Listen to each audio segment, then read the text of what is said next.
Jesus was on his way to victory, even on that cross, where people, the Jews were thinking, he's failing. But he was on his way to victory to defeat Satan. And praise God for that.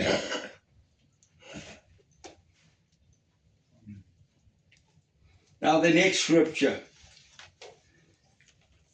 is John 14 verse 26. John 14 verse 26. And this is Jesus speaking. He said, but the Helper, the Holy Spirit, whom the Father will send in my name, he will teach you all things and bring to you remembrance all things that I said to you. Right? What is your relationship with the Holy Spirit? How many times do you speak to the Holy Spirit? I mean, we speak to God the Father. Father, thank you that you are in control. Father, may you have an awesome day. Father, please bless us. Jesus Christ, thank you for what you did for us. But how many times do you speak to the Holy Spirit? How many times do you say to the Holy Spirit, please guide me, show me the direction? Because that's what Jesus said. It will give you all the wisdom. And if you don't have a relationship with the Holy Spirit, if you want to open your Bible and read your Bible, and you don't have a relationship with the Holy Spirit, you will not understand the Word of God. How many times have I read this Bible, and then I read a verse that I've read so many times before, and suddenly God just gives me a revelation through the Holy Spirit on that verse. The moment you have the Holy Spirit in you, this word becomes alive. So I want to ask you a question. Do you know the Holy Spirit? Do you have a relationship with the Holy Spirit? Because again, if you don't have that, you've got a problem in your relationship as a Christian. It's so important. We sang that song of Donnie Boyd, the Holy Spirit. You are the Father, you are the Son, you are the Holy Spirit. You are the three in one. You see, all three is important. And then the Word, the Bible. Those four things you have to know fully and understand it. And it must be part of your life. Because if it's not part of your life, you have a problem.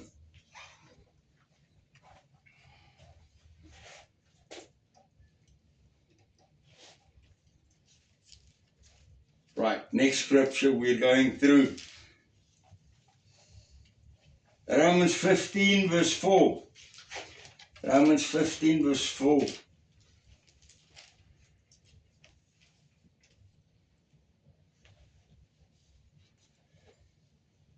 For whatever things were written before were written for our learning, that through the patience and comfort of the scripture might have hope. Right? It's again about the Bible, the Word. For everything that was written, it's written in this book. And if we read that, it gives us what? Hope.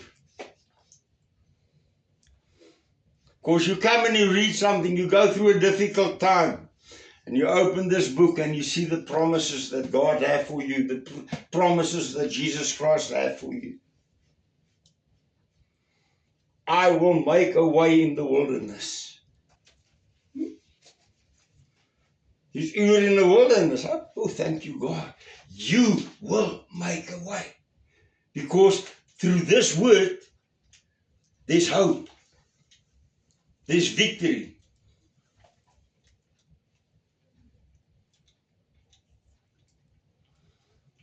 If you abide in my word, you are truly a disciple.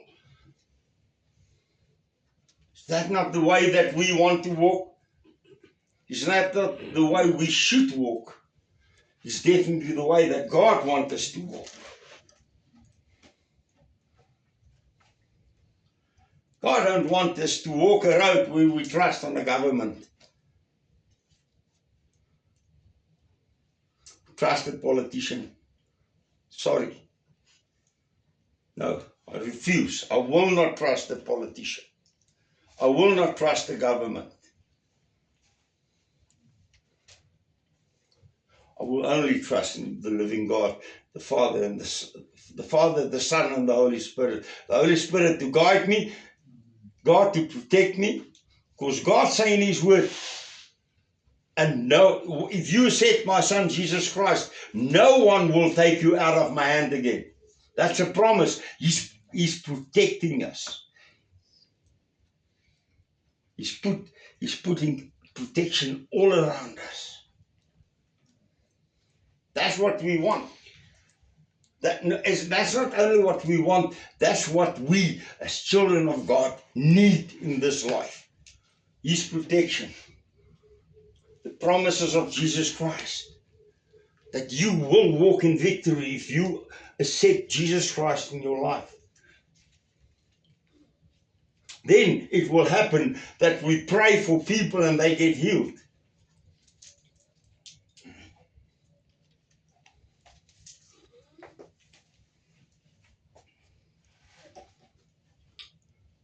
Pastor once asked, where is your miracles? Where is your miracles as a child of God?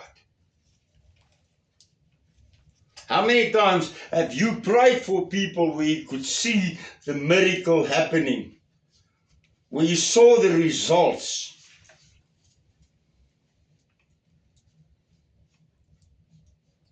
Of things just happening, where you ask God for a breakthrough for someone, and that breakthrough came, boom, boom. That's what God wants us to be.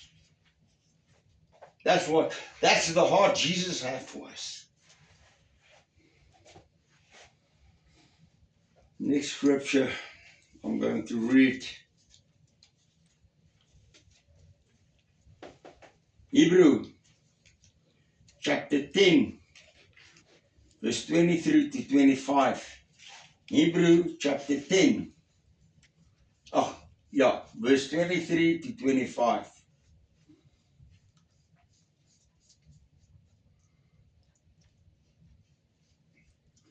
Let us hold fast to the confessions of our hope without wavering, for he who promised it is faithful. And let us consider one another in order to stir up love and good works,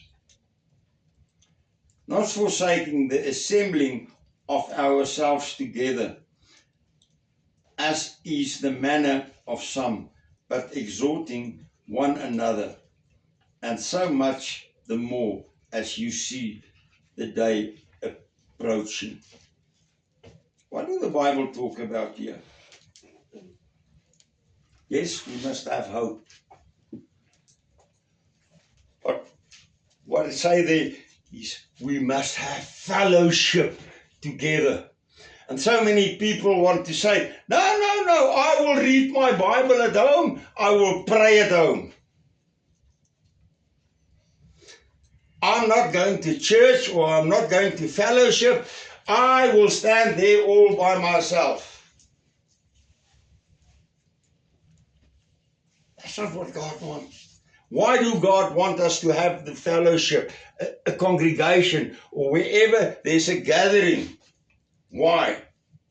Because if you go through a difficult time, the others is there to support you. Or if you see somebody else in the fellowship or the church is going through a difficult time, you are there to support that one.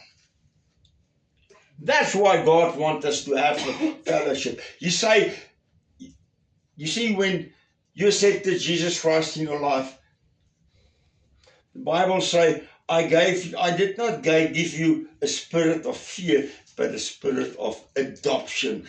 You became part of the family of God. Right. And we can argue, oh, your church is better than mine, or mine is better than yours. That's not what God wants. God wants different churches to be there for a reason. But let us take hands and don't break the others down, because they have a purpose. They have a purpose in life. There's some people that won't like me preaching. They don't like the way I look. But the next door guy, they like him. They like the way he presents himself, the way he talks. So, you see, I heard pastors in Mozambique that say, they're stealing my sheep. They're stealing my sheep. Sorry, it's not your sheep, it's God's sheep. And if somebody want to leave the fellowship to go to another place, it's fine. Because you have to decide, where do you really get food? Are you satisfied with what you're getting? When you walk out there, do you feel, I have received? Or do you walk out and feel, it's not what I want. This is not what I want. But also God showed me something that I need to share with you on that. I was in Bible school, and here at the end of Bible school, I was sitting with her one day, and I was feeling that I don't get food in church. When I walk out, I feel empty. And God showed me this little worm. And this worm was eating from this tree. And then he said, no, it's not good enough for me anymore. And he went to another tree and he started eating there. And after a while, the same thing happened. Then he went to another one and another one and another one. But it couldn't get filled. And then one day he decided to do this little worm decided to do something else. And it started spinning a cocoon around him. And it went into rest. And then he came out of that rest. And this butterfly came out. And it started drinking the nectar. Now, what do the words say? What's the message there? There's a time where when you go to church, where you feel, I don't get anything anymore. But then there come a time where you say, where the words say, where God say to us today, there's a time that you have to become still before God. And start studying your word, the word. Start building your relationship with God. Start building your relationship with Jesus Christ. Start building your relationship with the Holy Spirit. All by yourself. You do not need a pastor, a reverend to do that for you. It's not their responsibility. It's your responsibility to build your relationship. Right? It's your responsibility, nobody else's. So be still and go and sit at God's feet that you can drink the nectar of the butterfly. That's what God wants. And the moment that you do that, you will see your life changing. And your life will become an amazing blessing. And then you will truly be a blessing to God the Father, Jesus Christ the Son, and the Holy Spirit.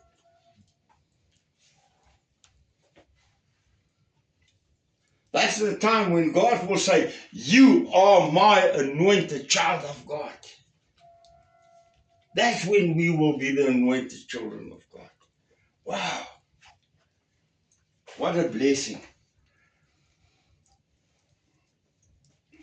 Now the last scripture that I want to read. No, it is the last one if I'm right.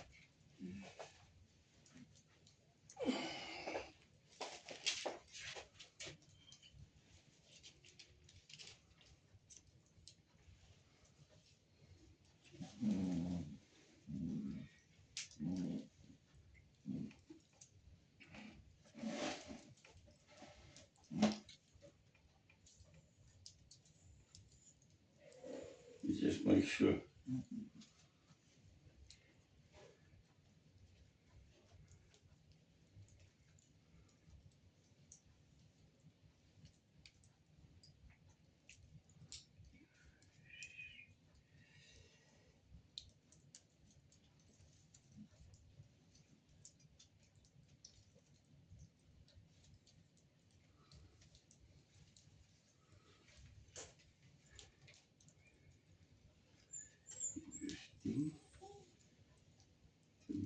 Oh yeah, sorry.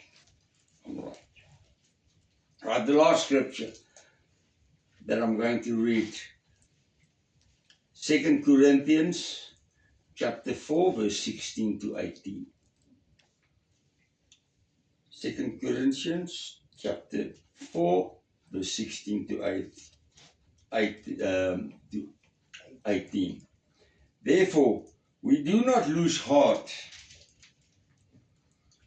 even though our outward man is perishing, yet the inward man is being renewed day by day. For our light affliction, which is but for a moment, is working for us a far more exceedingly and eternal weight of glory, while we do not look at the things which are seen, but at the things which are not seen. For the things which are seen are temporary, but the things which are not seen are eternal. What do the words say here to us? In this world today, we can see a lot of things, we have seen a lot of things, but not one of us have really seen heaven one.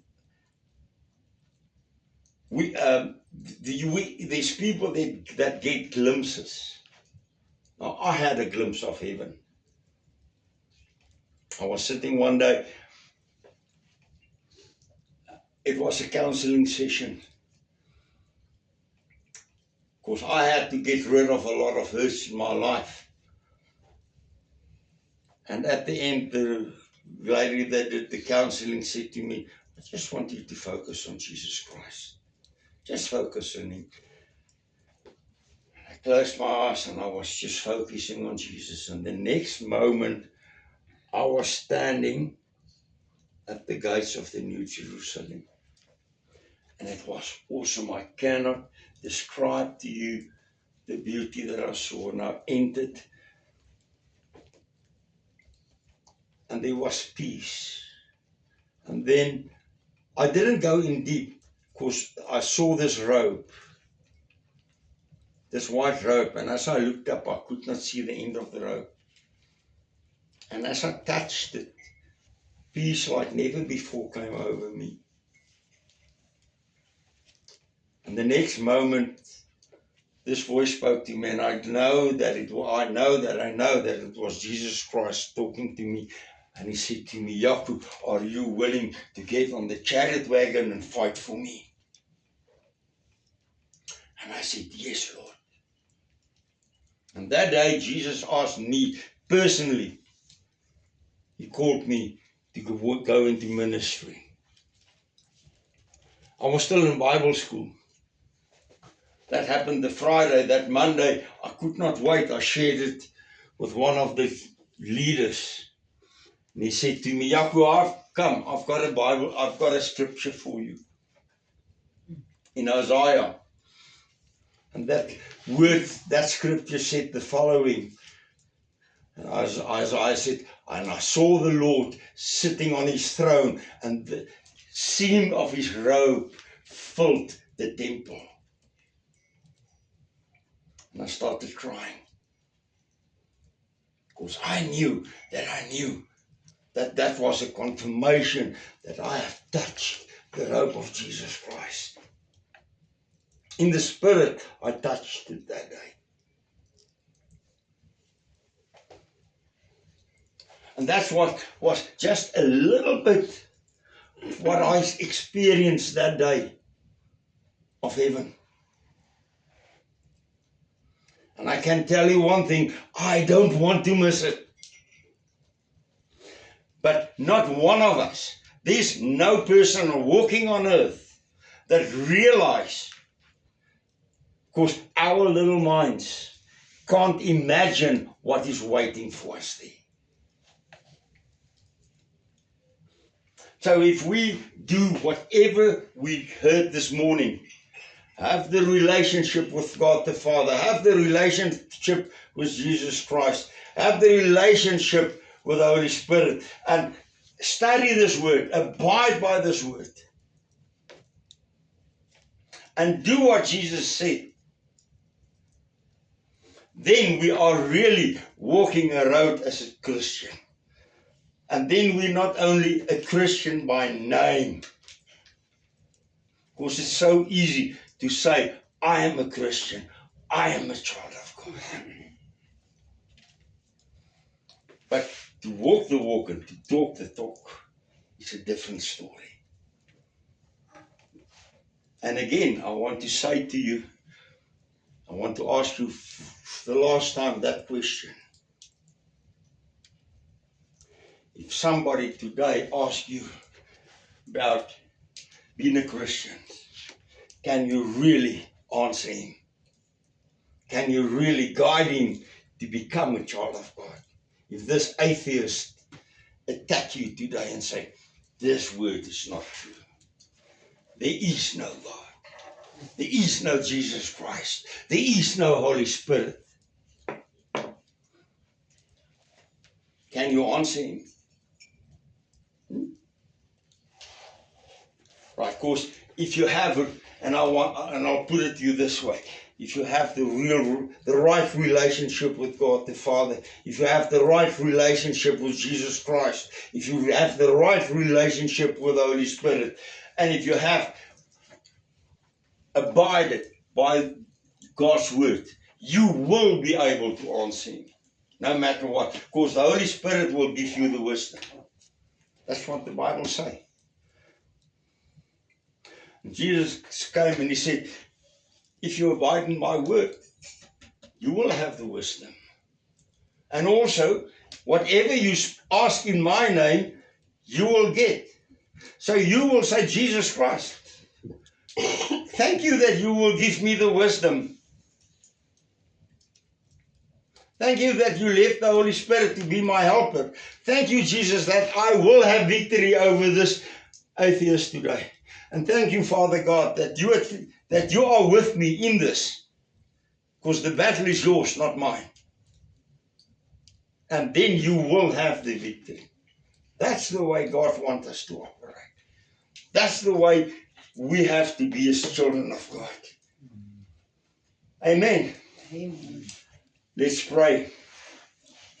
Heavenly Father, thank you once again for your presence today. Thank you that you were with us all the time, every moment. Thank you for this word today, Father. And Father, take us by the hand and help us to improve our relationship with you, that we will grow in you, Father God. Thank you, Jesus Christ, that we can have a relationship with you. And thank you for what you did for us and what you are still doing for us. And thank you, Holy Spirit, that you are in our lives, because the words say the moment we accept Jesus Christ in our lives, we receive the Holy Spirit. And thank you that you will help us to improve our relationship with you. And thank you, Father. Thank you, Jesus Christ. Thank you, Holy Spirit, for the Word of God. And thank you that the more we read it, the more we will get wisdom, the better we will understand it. And thank you, Father, that we will be able to show others the way, the truth, and the life. Thank you for that wisdom, and put it in their hearts to help others to follow you, Father God.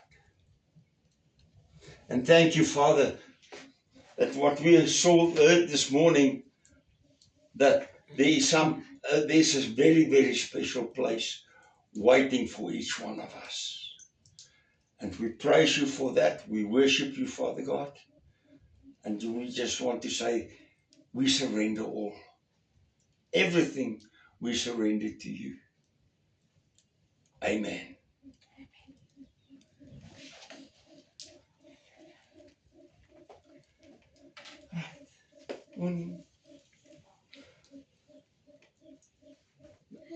I did switch it off. Oh, did you? Okay. Yeah.